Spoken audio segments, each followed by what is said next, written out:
You can create unique note cards with flowers and leaves from your garden. Here's how to do it. First, gather your cuttings. Choose colorful flowers and leaves with interesting shapes. Harvest when the plants are fresh and dew has dried.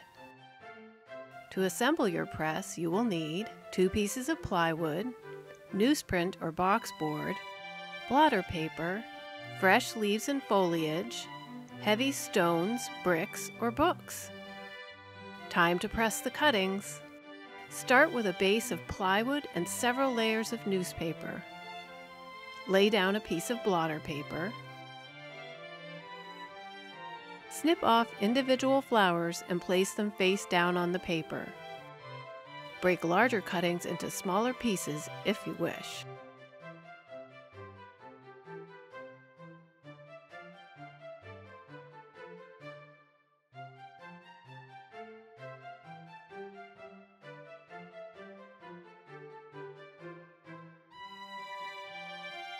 Add layers of blotter paper and cuttings until your press is filled.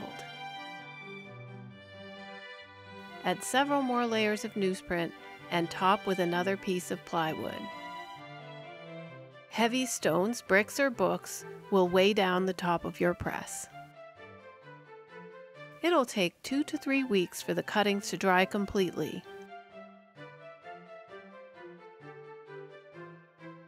When they are dry and papery, they are ready to work with.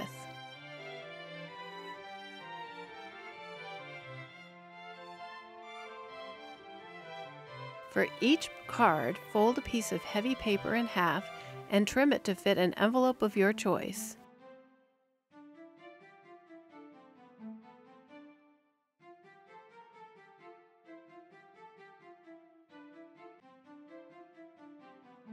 Use white glue or craft glue to hold the flowers and leaves to the cards.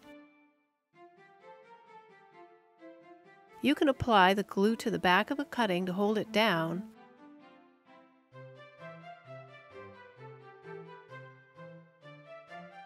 or apply drops of glue to the card and apply the flowers or leaves.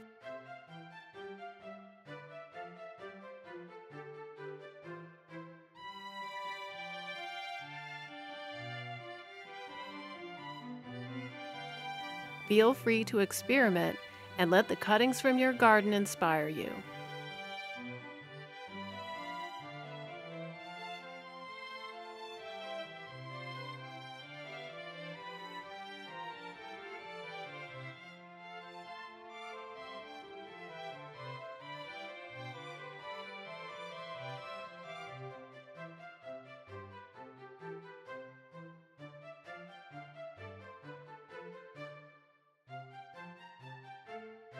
For more garden crafts and inspiration, visit finegardening.com.